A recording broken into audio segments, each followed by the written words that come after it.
ব্যাটারদের দৃষ্টিকটু ব্যর্থতা আর বাজে ফিল্ডিংয়ে পাকিস্তানের কাছে ধরাশায়ী হয়েছে বাংলাদেশ। ম্যাচ শেষে সংবাদ সম্মেলনে এমনটাই জানান প্রধান কোচ ফিল সিমন্স। ম্যাচে আফ্রিদি নওয়াজদের ক্যাচ মিসকেই টার্নিং পয়েন্ট মনে করছেন তিনি। এদিকে হতাশায় এশিয়া কাপ শেষ হলেও টুর্নামেন্টে সাইফ হাসানের ব্যাটিংয়ে মুগ্ধ হয়েছেন সিমন্স। আরও জানাচ্ছেন রাফি আমিন। ফাইনাল খেলতে বাংলাদেশের সমীকরণটা ছিল কেবল ১২০ বলে ১৩৬ রান। এ যুগের ক্রিকেট তো বটেই, ছুঁড়ে ফেলা পুরাতন ঘরানার ক্রিকেটেও ওভার প্রতি ৬.৮ রান তোলা অনেকটা সহজ ব্যাপার। অথচ টাইগার ব্যাটাররা যেন জানতেনই না তাদের লক্ষ্যটা কি। তাড়াহুড়োয় এমনভাবে ব্যাট চালিয়েছেন যেন বেশি বল হাতে রেখে ঠিকঠাক করবেন রান রেট। না, আমাদের কোনো নির্দিষ্ট ওভারে রান তাড়া করার নির্দেশ ছিল না। আমাদের শুধু ম্যাচটা জিততে হতো।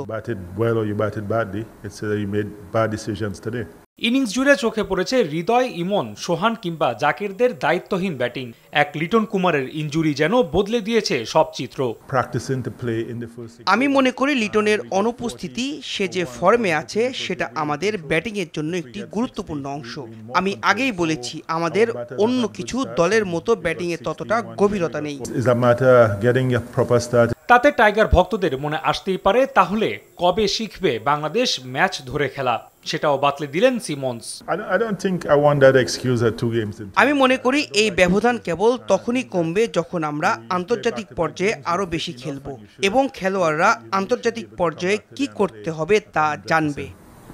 আরও একটি ব্যর্থ টুর্নামেন্ট শেষে টাইগাররা বাড়ি ফিরবে হতাশা নিয়ে, যেখানে অর্জনের খাতায় থাকবে সাইফ হাসানের নজর কাড়া ব্যাটিং আর বোলারদের চমৎকার নৈপুণ্য।